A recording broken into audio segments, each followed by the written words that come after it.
Welcome back to Garden Studio. I'm Tessa Pinner, a designer and gardener in upstate South Carolina, Zone 8A. Today's video is a timely one for the beginning of August, and this is all about ordering your fall planted bulbs. There is a very specific window where you can get things in for fall planting. They need a specific amount of chill hours, and also the bulb companies sell out.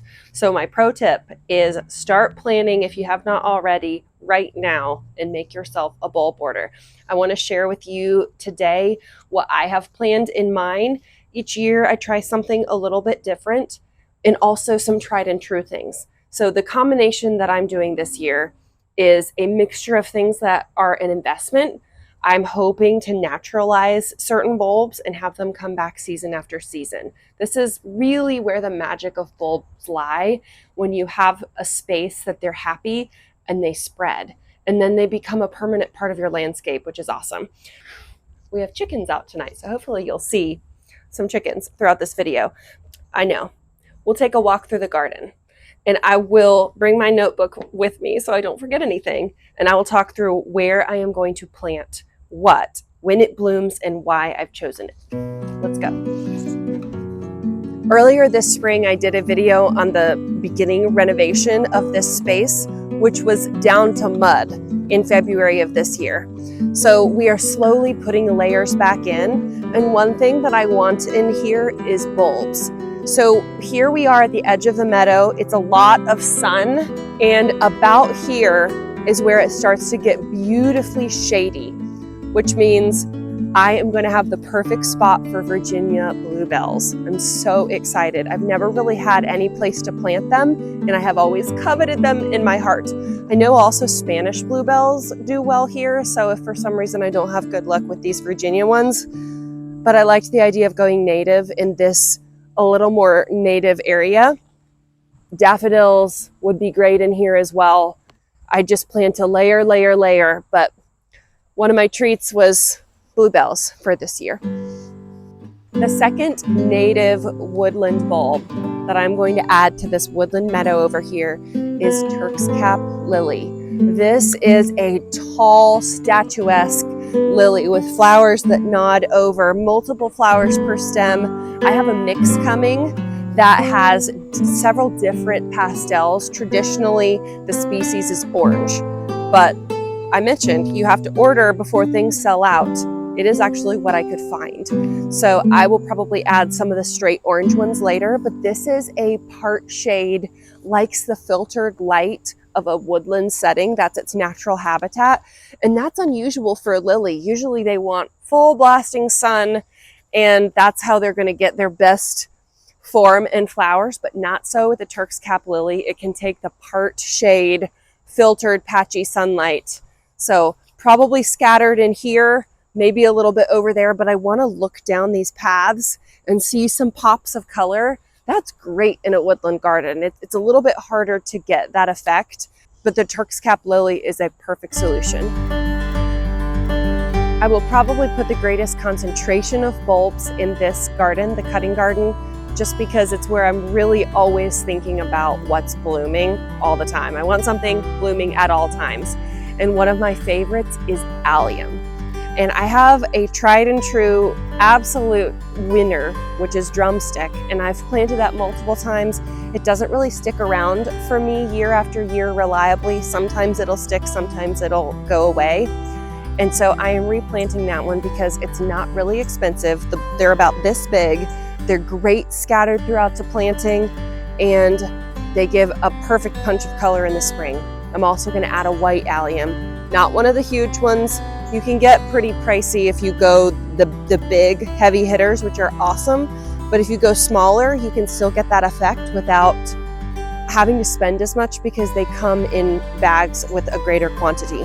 So I'm going to sprinkle those through here, probably some in here.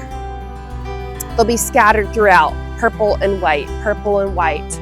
They make a big circular graphic pop amongst all the other frothy spring things. So those will go in this garden. I have some hardy Gladiolus coming. I have one that I've planted and it does well. They're much more dainty than the huge sort of showgirl spikes. Not that I have anything against those. I do like those too as a cut flower especially. They're really fun in a vase. They have a great statement. But the hardy ones come back every year and they're more dainty. They're a great garden flower. So I'm going to add some more of those, probably in this bed. And let's see, what else do I have coming? The lilies. So this is my one lily currently. It bloomed right in the window that I needed it most. It was perfect. Of course now it's gone over, but the structure is still there. I may add 1 or 2 others in this bed and then maybe some lilies in this bed, just for that midsummer hit of color.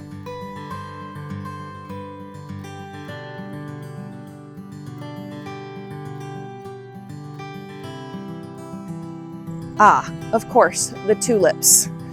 This is a bonus. This is called 4 o'clock. It is an old-fashioned cottagey kind of grandma flower, but they're called 4 o'clocks because they don't open until late afternoon when the temperature drops a little bit. Usually during the day they're closed, but they smell absolutely incredible. Kind of like jasmine. They smell exotic. I think they might be from a tropical location, but they self-sow. You can give the seeds to a friend, or they'll just drop and they'll pop up wherever they want to next season. This corner is a little bit like a stage. I've mentioned it before, but everything here is in pots. And this is where I really like to have tulips. I have bought one variety that I've gotten in the past, and it's been my favorite ever. It's called Angelique. It's a double flowered, almost peony looking face. It's beautiful. And then a dark dramatic one. I believe it's called Dark Night. I will confirm that. But I have a really dark, almost wine colored one, and then a blush pink. And they are gonna go in pots. This is my summer display. These are Bidens. They've done super well. They're really happy, lush. But this is my annual flower spot that I always want something special. So something for spring will go in here. And then when they're done, they're done. And because they're not a perennial feature, they don't take up space that I want to put something else. I'm immediately going to put another annual in the pots. So that's my favorite way to do tulips. I've also worked in a couple of gardens that have done one that's done a whole blocks of tulips. It's a big show. That's an investment. I would love to be able to do that. But most of us, the way we can get our big pop of tulips, rather than kind of sprinkling a few here and one over here, you dilute your show if you don't have it concentrated enough. It would be much better to have 20 tulips packed into a container than 20 sort of scattered that aren't really going to make an impact. But you can do them in the ground in big blocks, or you can hide the pot in the ground. I've also been in a garden that did that to great effect, and that way it's just lifted and something else goes in. But that's a little bit more stagecraft than maybe most of us are in for. So my favorite method is just a pot that you are going to look out and see all the time, just a very high traffic location by an entrance. This is near my back door. It's the way everybody comes in. I come in multiple times a day. I see it out the window. I will enjoy tulips in this spot to the max.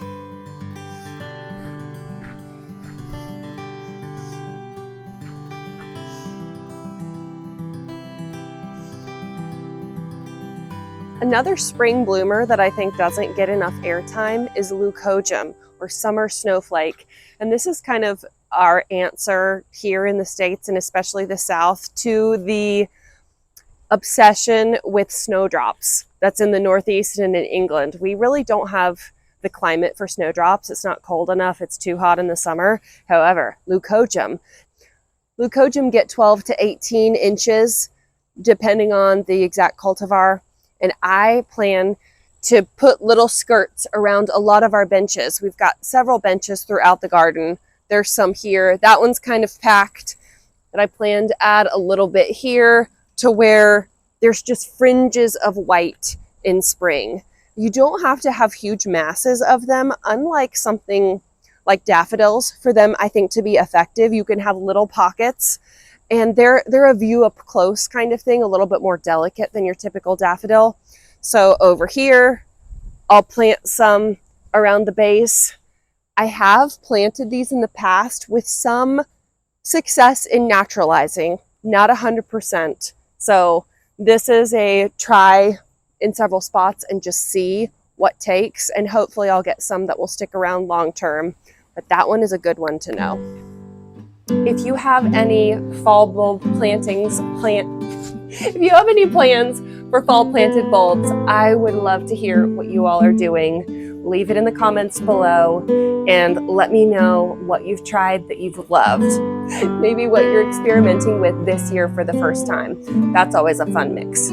So I am off to cut some flowers for the house before I get eaten alive with mosquitoes and it gets dark.